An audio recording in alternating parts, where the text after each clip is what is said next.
this video, I'll be explaining some important topics in solid state chemistry. This is very important topic for 12th standard students, and I have explained every topic and I have mentioned the important key points to remember. इस video को मैंने try किया है कि मैं 30 minutes में आपको fully हर topic easily समझ जाए इस तरह से एक्सप्लेन करूं, और ऑलमोस्ट मैंने इसमें होल चैप्टर कवर किया है इन जस्ट 30 मिनट्स. अगर आप इसे केयरफुली देखोगे तो आपको पूरा चैप्टर जस्ट 30 मिनट्स में समझ जाएगा. So please watch till the end and also share with others so that it will be beneficial to them also. So let's get started. These are the topics which I'll be covering in my video. Firstly, about the types of solids, then about the types of crystalline solids, then I'll be explaining about the unit cell and crystal lattice, then about the packing in solids, its packing efficiency, then the imperfections in solids, about the semiconductors, and lastly about the magnetic properties. But before starting, just one reminder, please don't forget to like, share and subscribe my channel. So let's get started. Firstly, we will start with the types of solids. अब जो solids है वो दो types में divided है, crystalline and amorphous solids. जो crystalline solids होते हैं उनमें जो constituent particles होते हैं वो चाहे तो atoms, ions या molecules कुछ भी हो सकते हैं, वो एक डेफिनाइट पैटर्न में अरेंज्ड होते हैं. जिस तरह से आप यहाँ पे डायग्राम देख सकते हो, हर एक पार्टिकल जो है उसका एक डेफिनाइट रिपीटिंग पैटर्न है. जैसे for example in NaCl, KNO3. while in case of amorphous solids, जो पार्टिकल्स होते हैं उनका एक डेफिनाइट पैटर्न नहीं होता है. जो पार्टिकल्स है वो रैंडमली अरेंज्ड होता है डिसऑर्डर्ड फॉर्म में. सो ये होते हैं amorphous solids, जैसे कि glass, rubber, etc. Next is the characteristics of crystalline solids. Firstly, जो crystalline solids होते हैं उनका definite geometrical shape होता है. Next, उनकी sharp melting point होती है. जब भी उन्हें कट किया जाए तो जो न्यूली जनरेटेड पीसेस होते हैं वो स्मूथ भी होते हैं एंड प्लेन होते हैं. वो एनिसोट्रॉपिक होते हैं नेचर में, मतलब अगर हम किसी भी डायरेक्शन से वो सब मेजर करें तो वो डिफरेंट फिजिकल प्रॉपर्टीज शो करते हैं. नेक्स्ट, उन्हें लॉन्ग रेंज ऑर्डर होता है, ट्रू सॉलिड्स होते हैं एंड उनमें जो इंटरमोलिकुलर फोर्स ऑफ अट्रैक्शन होता है वो मैक्सिमम होता है. तो ये कुछ इंपॉर्टेंट कैरेक्टरिस्टिक्स है क्रिस्टलाइन सॉलिड्स के. About the characteristics of amorphous solids. अब ये जो अमॉर्फस सॉलिड्स होते हैं इनका सबसे पहले तो कोई भी कैरेक्टरिस्टिक ज्योमेट्रिकल शेप नहीं होता, बिकॉज जो एटम्स होते हैं उनका रेगुलर अरेंजमेंट नहीं होता है, वो बहुत रैंडमली अरेंज्ड होते हैं. नेक्स्ट, इनमें कोई शार्प मेल्टिंग पॉइंट नहीं होता है. जब भी इन्हें कट किया जाए तो जो भी इनके न्यूली पीसेस जनरेट होंगे वो इरेगुलर और उनकी जो सर्फेसिस होगी वो रफ होगी. ये आइसोट्रोपिक होते हैं नेचर में, मतलब जब भी हम डिफरेंट डायरेक्शन से मेजर करेंगे तो इनकी जो फिजिकल प्रॉपर्टीज है वो सेम रहेगी. ये शॉर्ट रेंज ऑर्डर के होते हैं. ये सूडो सॉलिड्स होते हैं और इनमें जो इंटरमोलिकुलर फोर्सेस ऑफ अट्रैक्शन होता है वो मिनिमम होता है, तो इसीलिए इनका जो स्ट्रक्चर होता है वो डिसऑर्डर्ड होता है. Now we will see the types of crystalline solids. The crystalline solids are classified into 5 types. Firstly, the molecular solids, which is again subdivided into 2 types: polar molecular solids and non-polar molecular solids. Second is the hydrogen bonded crystalline solids. Third is ionic crystalline solids. Fourth type is metallic crystalline solids. And lastly, the fifth type is covalent crystalline solids. Further, we will see each and every type of crystalline solids in detail. Okay, now firstly, let's start with the molecular solids. अब जो molecular solids होते हैं उनमें जो constituent particles होते हैं वो molecules होते हैं, और इसी के बेसिस पे ये दो क्लास में डिवाइडेड है. एक है polar molecular solids एंड दूसरा non polar molecular solids. अब जो polar molecular solids होते हैं इनमें जो कॉन्स्टिट्यूएंट पार्टिकल्स होते हैं वो पोलर मॉलिक्यूल्स होते हैं। दैट मीन्स इनमें जो मॉलिक्यूल्स होते हैं उनमें टू सेपरेट चार्जेस होते हैं जिन्हें डाइपोल बोलते हैं। जैसे for example in HCl sulphur dioxide. अब आप यहाँ पे स्ट्रक्चर में देख सकते हो कि यहाँ पे जो ये सारे एटम्स हैं ये अपोजिटली चार्ज है और ये एक दूसरे से टाइट बॉन्डिंग बना रहे हैं, तो ये पोलर मोलिकुलर सॉलिड्स हैं। वैसे ही अब नेक्स्ट जो नॉन पोलर मोलिकुलर सॉलिड्स हैं, इनमें जो कॉन्स्टिट्यूएंट पार्टिकल्स होते हैं ये नॉन पोलर मोलिक्यूल्स होते हैं। इनमें कोई चार्ज इस तरह से अपोजिटली चार्ज स्पीशीज नहीं होते हैं और ये एक दूसरे से वीक डिस्पर्शन फोर्सेस से बॉन्डिंग बनाते हैं। जैसे for example in hydrogen molecule या कार्बन डाइऑक्साइड, यहाँ पे आप डायग्राम में देख सकते हो कि ये जो हाइड्रोजन मॉलिक्यूल है ये दो हाइड्रोजन एटम से मिलकर इसने बॉन्डिंग बनाया है और ये दोनों ही हाइड्रोजन के सेम चार्जेस हैं, ये अपोजिटली चार्ज स्पीशीज नहीं है, तो इसलिए ये नॉन पोलर मोलिकुलर सॉलिड्स हैं। Now the next type is hydrogen bonded molecular solids. अब ये जो हाइड्रोजन बॉन्डेड मोलिकुलर सॉलिड्स होते हैं, इनमें जो कॉन्स्टिट्यूएंट पार्टिकल्स होते हैं उनमें हाइड्रोजन एटम होता है जो हाईली इलेक्ट्रोनेगेटिव एटम को लिंक्ड होता है। जैसे आप यहाँ पे स्ट्रक्चर में देख सकते हो कि बीच में ये जो पर्पल पोर्शन है ये ऑक्सीजन है जो हाईली इलेक्ट्रोनेगेटिव है और ये दो हाइड्रोजन मोलिक्यूल से बॉन्डेड है। जो व्हाइटिश दिख रहा है पोर्शन वो हाइड्रोजन एटम है। तो इस तरह से जो है हाइड्रोजन बॉन्डेड मोलिकुलर सॉलिड्स होते हैं, ये नॉन कंडक्टर्स ऑफ इलेक्ट्रिसिटी होते हैं। नेक्स्ट है आयनिक सॉलिड्स। जो आयनिक सॉलिड्स होते हैं इनमें जो कॉन्स्टिट्यूएंट पार्टिकल्स होते हैं ये अपोजिटली चार्ज होते हैं और इनमें इस तरह की बॉन्डिंग होती है कि जो स्मॉलर कटायन होता है वो नेगेटिवली चार्ज अनायन से बॉन्डिंग बनाता है। ये यूजुअली बहुत हार्ड और ब्रिटल होते हैं और इनका जो मेल्टिंग और बॉइलिंग पॉइंट होता है वो भी बहुत हाई होता है। आप यहाँ पे डायग्राम में देख सकते हो कि जो सोडियम है ये अपना एक इलेक्ट्रॉन क्लोरीन को डोनेट करेगा और ये सोडियम जो है कटायन फॉर्म करेगा और जो क्लोरीन है वो अनायन फॉर्म करेगा। जब ये सोडियम अपना एक इलेक्ट्रॉन क्लोरीन को देगा तो इनके बीच में जो बॉन्ड बनेगा आफ्टर शेयरिंग उसे बोलेंगे आयनिक बॉन्ड और वो NaCl फॉर्म करेगा।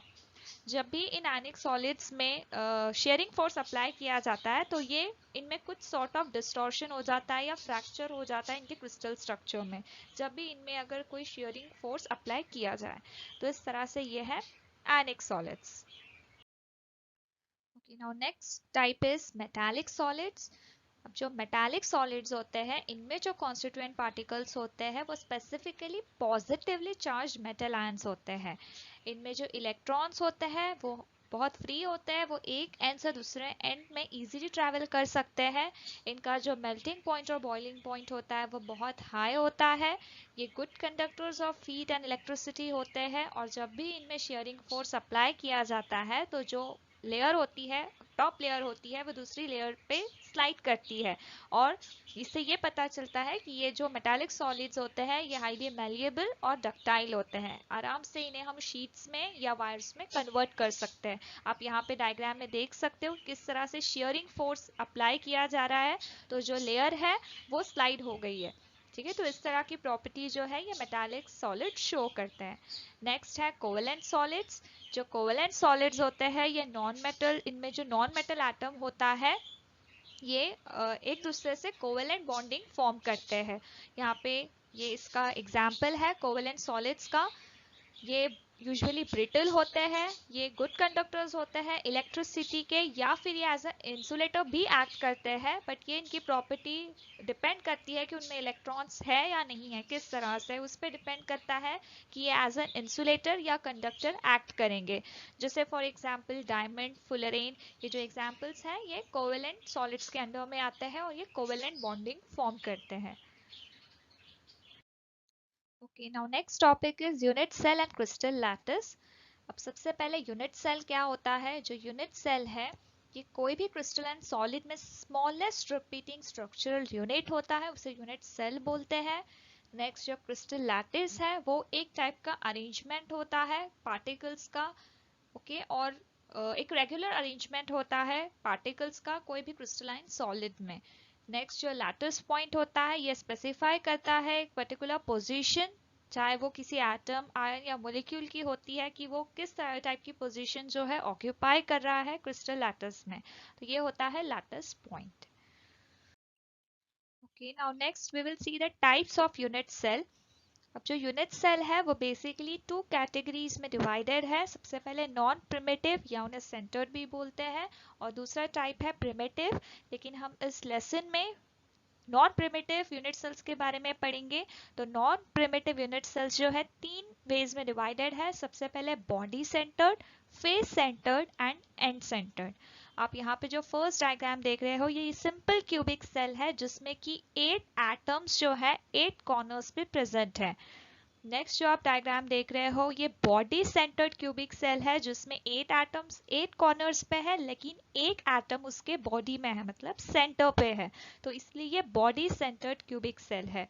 और जो थर्ड डायग्राम आप देख रहे हो ये फेस सेंटर्ड क्यूबिक सेल है जिसमें कि 8 एटम्स 8 कॉर्नर्स पे प्रेजेंट है, और जो 6 एटम्स है वो क्यूब के फेसेस पे प्रेजेंट है. जो क्यूब के 6 फेसेस होते हैं उनमें ये हर एक एटम प्रेजेंट है.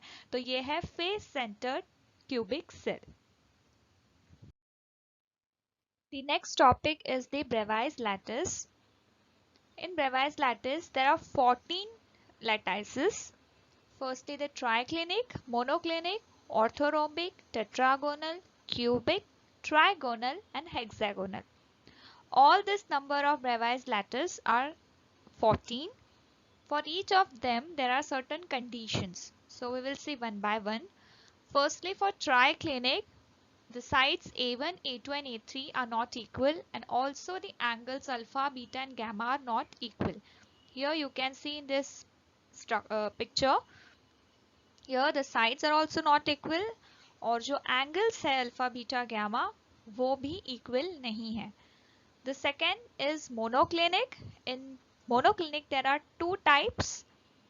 Here you can see, and the conditions for monoclinic is A1, A2, A3 ये तीनों भी साइड्स इक्वल नहीं है, और सिर्फ अल्फा और बीटा 90 डिग्री है, बाकी जो गैमा है वो इक्वल टू 90 डिग्री नहीं है. इसके टू टाइप्स हैं, एक तो सिंपल है, सिंपल मोनोक्लिनिक, एंड जो सेकेंड टाइप है वो है एंड सेंटर्ड मोनोक्लिनिक, जिसमें कि जो टू एटम्स है वो उसके एंड पर है, top and bottom. Third type है वो है ऑर्थोरोम्बिक, जिसमें 4 नंबर ऑफ ब्रेवाइज लैटिस है, और जिसके लिए कंडीशंस है कि A1, A2, A3 इक्वल नहीं है, बट जो एंगल्स है अल्फा बीटा गैमा वो 90 डिग्री है.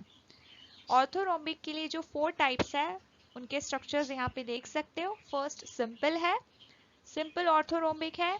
जो सेकेंड है वो एंड सेंटर्ड है, जिसमें कि 2 एटम्स एंड पर प्रेजेंट है, top and bottom. Third type जो है वो है बॉडी सेंटर्ड, जिसमें एक एटम सेंटर पे है.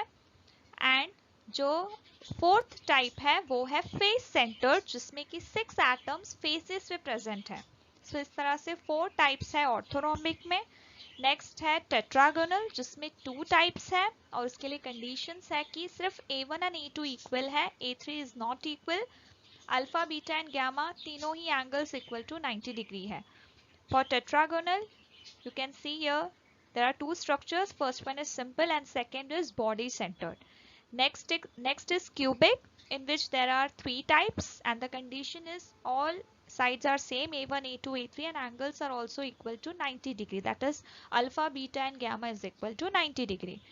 Here first one is simple cubic, second one is body centered, and third is the face centered. Next type is trigonal, which has only one number of Bravais lattice, and the condition is A1, A2, A3 equal है. Alpha, beta and gamma सारे जो है less than 120 degree है, और not equal to 90 degree नहीं है, equal but less than 120 degree है. तो इस तरह से उनके एंगल्स है. For triclinic you can see here the structure for triclinic, and for hexagonal also there is only one number of Bravais lattice, and the condition is A1 and A2 are not equal. A1 and A2 are equal while A3 is not equal. Alpha beta he 90 degree है, और जो gamma है वो है 120 degree. For this you can see here the structure. So this are in all total 14 types of Bravais lattice. Okay, now the next topic is about the packing in solids. In this first picture, this is the first type in which the bottom layer is same as the second layer is same as the third layer, all the layers are same. आप यहाँ पे देख सकते हो कि first layer, second layer, third layer, fourth layer, चारों ही layers exactly same है, इसलिए ये जो टाइप है वो है AA type of packing. In this next picture, this is the second type in which you can see जो first layer है वो A है, उसके जो gaps create हुए हैं उसके ऊपर जब second layer बनाई गई है उसके gaps में जो है atoms fill किए गए हैं तो एक different layer तैयार हुई है, वो है B type. अब जब वो B type के gaps create हुए हैं उसके ऊपर जब A type के atoms जब थर्ड लेयर के एटम्स प्लेस किए गए हैं तो वो थर्ड लेयर और जो फर्स्ट लेयर है वो एग्जैक्टली आइडेंटिकल है, तो इसीलिए ये जो टाइप है ये है AB type of packing. Now the third type is ABC type of packing. आप यहाँ पे देख सकते हो कि जो तीनों भी लेयर्स हैं वो तीनों लेयर्स जो है डिफरेंट है. ए लेयर डिफरेंट है, उसके गैप्स पे जब बी वाली लेयर प्लेस की बी लेयर पे जब एटम्स प्लेस किए गए तो वो अलग है, ये जो थर्ड लेयर आई है वो भी डिफरेंट है. अब इस थर्ड लेयर पे जब और लेयर क्रिएट की जाएगी तब वो एग्जैक्टली ए लेयर की तरह सेम होगा, तो इसीलिए ये जो टाइप है वो है ABC type of packing. Now we will see about the voids. Firstly about the tetrahedral void. अब ये टेट्राहेड्रल void क्या होता है? ये टेट्राहेड्रल void इस तरह से क्रिएट होता है बिकॉज ऑफ 4 कॉन्स्टिट्यूएंट पार्टिकल्स. यहाँ पे आप डायग्राम में देख सकते हो कि 4 स्पीयर्स है और उनके वजह से जो void क्रिएट होगा वो होगा टेट्राहेड्रल void, और वो इस तरह से लाइक अ टेट्राहेड्रॉन फॉर्म करता है. सिमिलरली जो ऑक्टाहेड्रल void है ये 6 स्पीयर्स की वजह से फॉर्म होता है, जिसमें कि जो स्पीयर्स है वो ऑक्टाहेड्रली प्लेस्ड किए जाते हैं. यहाँ पे आप डायग्राम में देख सकते हो कि किस तरह से स्पीयर्स का अरेंजमेंट है, और जो यहाँ पे जो अरेंजमेंट जो स्पीयर्स जब प्लेस किए जाएंगे ऑक्टाहेड्रली तो जो यहाँ पे क्रिएट होगा वो इस तरह से ऑक्टाहेड्रॉन फॉर्म होगा. तो ये बहुत इंपॉर्टेंट 2 टाइप्स के वॉइड्स हैं. Now the next topic is about the packing efficiency. ये जो पैकिंग एफिशिएंसी होता है इससे हमें ये पता चलता है कि कोई भी जो स्ट्रक्चर है उसमें कितनी पैकिंग है, जो कॉन्स्टिट्यूएंट पार्टिकल्स हैं उनकी कितनी पैकिंग है, कितनी स्पेस उन्होंने ऑक्यूपाई की है और कितने वॉइड्स हैं, मतलब कितने एम्प्टी स्पेसेस है. तो हम पैकिंग एफिशिएंसी की हेल्प से ये फाइंड आउट कर सकते हैं. सो हम यहाँ पे simple cubic, body centred and face centred तीनों ही क्यूबिक लैटिस के पैकिंग एफिशिएंसी फाइंड आउट करेंगे. तो सबसे पहले हम सिंपल क्यूबिक लैटिस की पैकिंग एफिशिएंसी फाइंड आउट करेंगे. सो ये डायग्राम बहुत इंपॉर्टेंट है और आप लोगों को याद रखना है ये डायग्राम. इसके लिए सर्टेन नोटेशंस है, जैसे ए जो है A stands for edge length या फिर उसे साइड भी बोल सकते हो, साइड ऑफ क्यूब. R जो है वो है रेडियस ऑफ ईच पार्टिकल. यहाँ पे देख सकते हो ये पार्टिकल है और इसका जो भी रेडियस होगा उसे R से रिप्रेजेंट किया है. नेक्स्ट अगर वॉल्यूम फाइंड आउट करना है तो यूजुअली जो वॉल्यूम होता है क्यूब का वो होता है A क्यूब. ठीक है, सो A की वैल्यू जो यहाँ पे ऑलरेडी है A is equal to 2R, just उसे सब्स्टिट्यूट करना है. सो जो आंसर मिलेगा वो होगा 8R क्यूब. अब ये जो A is equal to 2R इसीलिए आया है बिकॉज जो एक स्पीयर है वो इक्वल्स टू 2R है, बिकॉज रेडियस है. सो जो होल स्पीयर होगा वो 2R के बराबर होगा, जो होल स्पीयर होगा, इसलिए A is equal to 2R है. तो जब हम वॉल्यूम फाइंड आउट करेंगे so it will B 8R cube. Next जो सिंपल क्यूबिक सेल होता है उसका जो कंट्रीब्यूशन होता है वो नियर अबाउट 1 एटम का होता है, बिकॉज जो सिंपल क्यूबिक सेल होता है उसके 8 एटम्स 8 कॉर्नर्स पे होते हैं, लेकिन जब हम सबका फाइंड आउट करेंगे कि कितना उनका कंट्रीब्यूशन है तो वो एक एटम के बराबर होता है. Okay, so the actual volume occupied the volume of the occupied space will be 4/3 pi r cube. This is the volume of space occupied. So the packing efficiency का formula है volume of that one atom divide by volume of cubic unit cell into 100. ये formula important है, इसे याद रखना है. जब सारे वैल्यू सब्स्टिट्यूट करेंगे volume of one atom that is 4/3 pi R cube, जो कि स्पेस की वजह से ऑक्यूपाई हुआ है, into 100 divide by volume of cubic unit cell, जो हमने यहाँ पे ही डिराइव किया था 8r क्यूब। जब ये सारी वैल्यूज फाइंड आउट करेंगे तो फाइनली आंसर, पाई की वैल्यू यहाँ पे सब्सटीट्यूट करना है, सो फाइनली जो परसेंटेज मिलेंगे वो है 52.4%। सो सिंपल क्यूबिक लैटिस का जो पैकिंग एफिशिएंसी होता है वो होता है 52.4%। ये बहुत इंपॉर्टेंट डेरिवेशन है और इसे ध्यान में रखना है।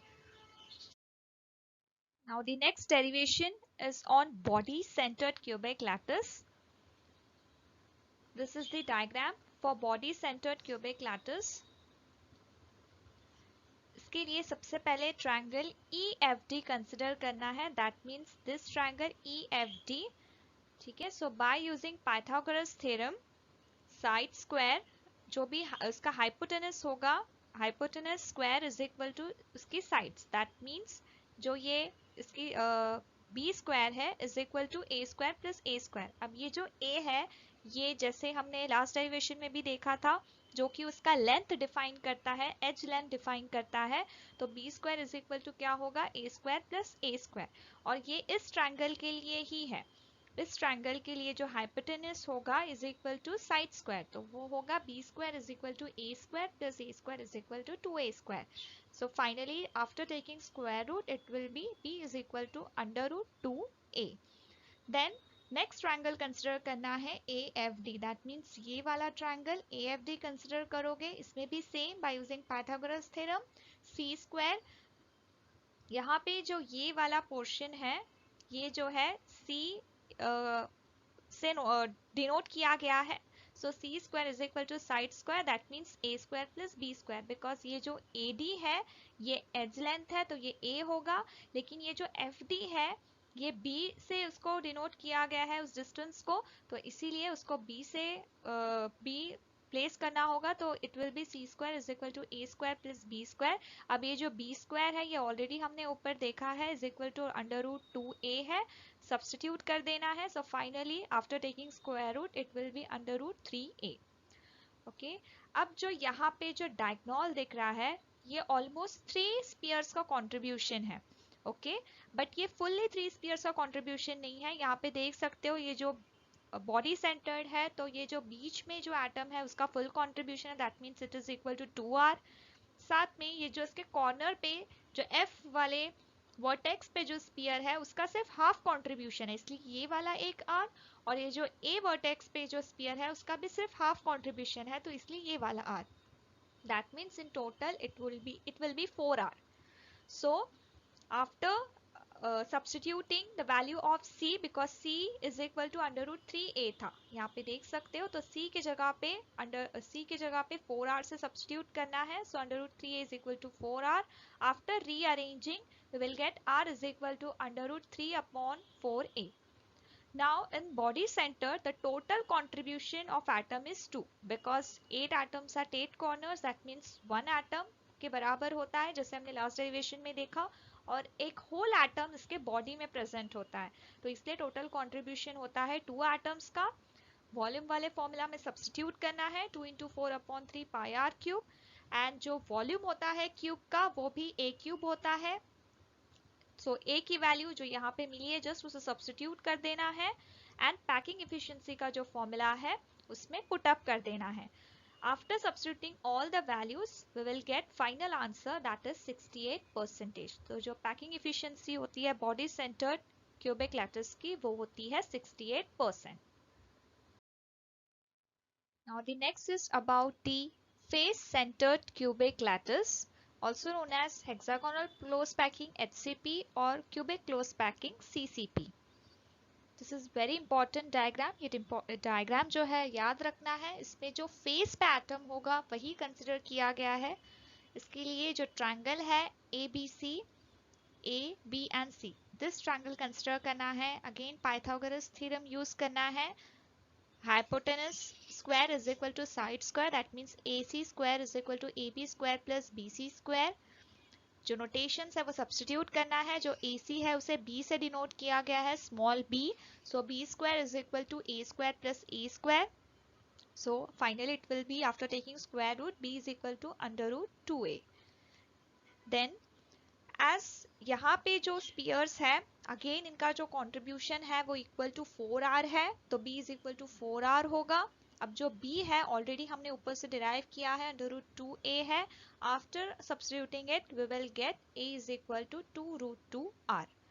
ओके, अब जो फेस सेंटर्ड होता है उसमें जो टोटल एटम्स का कंट्रीब्यूशन होता है वो होता है 4 स्पीयर्स का, बिकॉज जो 8 स्पीयर्स है वो 8 कॉर्नर्स पे होते हैं, उनका कंट्रीब्यूशन टोटल 1 होता है।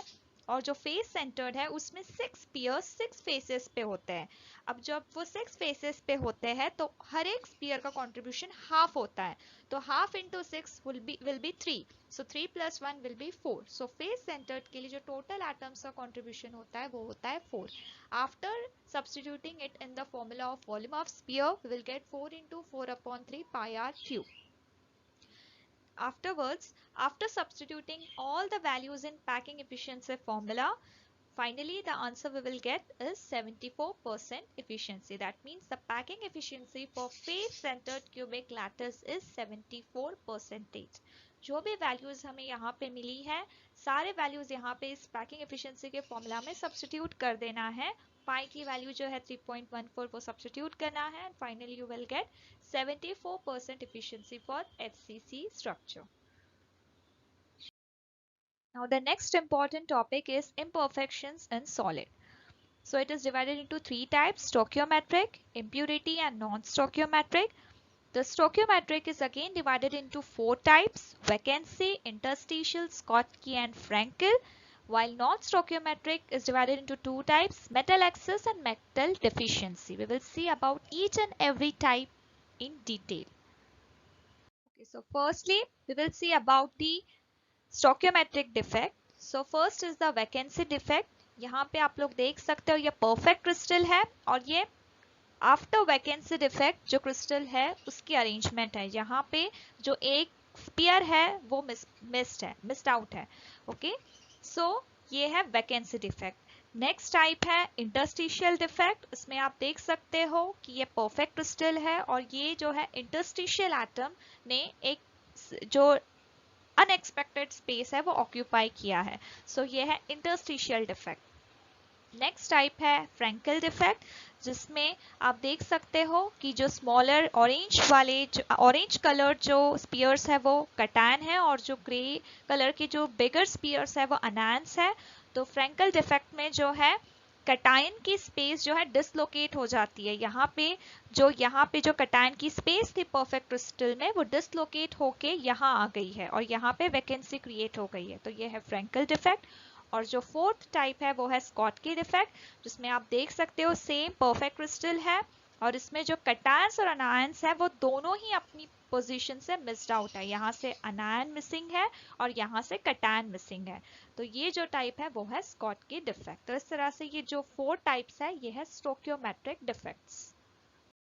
Okay, now the next type of defect is the impurity defect. आप यहाँ पे देख सकते हो जो अरेंजमेंट है इसमें जो कटायन है वो मिसिंग है, और यहाँ पे जो है ये सोडियम और क्लोरीन की अरेंजमेंट है, लेकिन यहाँ पे जो कटायन है वो सोडियम की जगह स्ट्रोंशियम ने ऑक्यूपाई किया है, तो ये एज एन इम्प्योरिटी एक्ट कर रहा है स्ट्रोंशियम, तो ये है इम्प्योरिटी डिफेक्ट।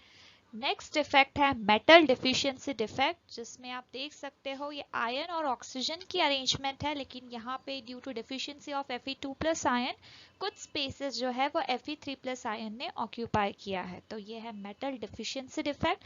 और जो लास्ट टाइप है वो है मेटल एक्सेस डिफेक्ट, जिसके वजह से यहाँ पे जो कटायंस है वो एक्सेस है लेकिन यहाँ पे अनायन मिसिंग है, जिसके वजह से जो है अनायनिक वैकेंसीज क्रिएट हो गई है, सो ये है metal access defect.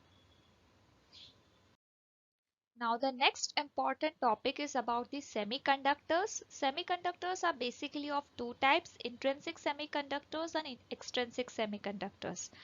In intrinsic semiconductors, जब भी जो इंट्रिंसिक सेमीकंडक्टर होता है उसे हीट सप्लाई की जाती है, तो जो भी वैलेंस इलेक्ट्रॉन होते हैं वो कंडक्शन बैंड में चले जाते हैं और वो as an electrical conductor act करने लगता है। यहाँ पे आप डायग्राम में देख सकते हो कि जैसे ही उसे एनर्जी मिली वो इलेक्ट्रॉन डिस्प्लेस हुआ और फिर वो एज एन कंडक्टर एक्ट करेगा। वैसे ही जो एक्सट्रिंसिक सेमीकंडक्टर होता है वो अगेन टू टाइप्स का होता है, एक होता है एन टाइप और दूसरा होता है पी टाइप। एन टाइप जो होता है जिसमें कि डोपिंग की जाती है इलेक्ट्रॉन रिच इम्प्योरिटी से, और जो पी टाइप होता है उसमें डोपिंग की जाती है इलेक्ट्रॉन डिफिशिएंट इम्प्योरिटी से। यहाँ पे आप देख सकते हो दोनों भी N type and P type है, जिसमें कि जो डोनर इम्प्योरिटी है उसका कंट्रीब्यूशन यहाँ पे, और यहाँ पे जो है पी टाइप उसमें एक्सेप्टर इम्प्योरिटी है जिसके वजह से होल क्रिएट हुआ है बिकॉज वो इलेक्ट्रॉन डिफिशिएंट इम्प्योरिटी है। तो इस तरह से ये दोनों ही सेमीकंडक्टर्स बहुत इंपॉर्टेंट है, intrinsic and extrinsic.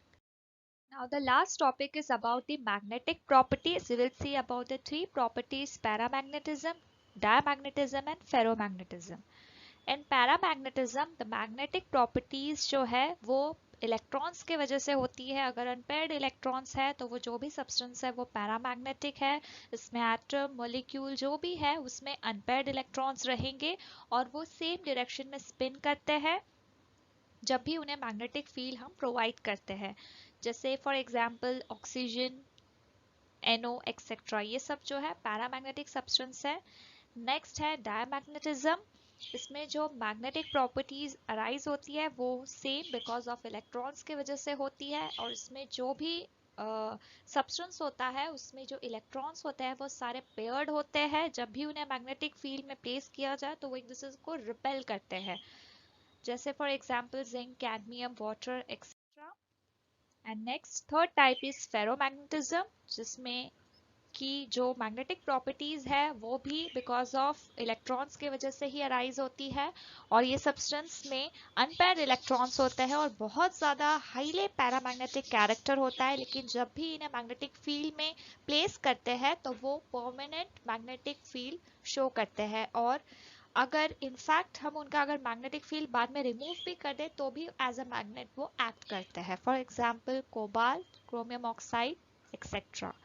So this was about the magnetic properties. So throughout my video I have tried to cover each and every topic. I have tried to concise each and every topic. So please do watch it carefully.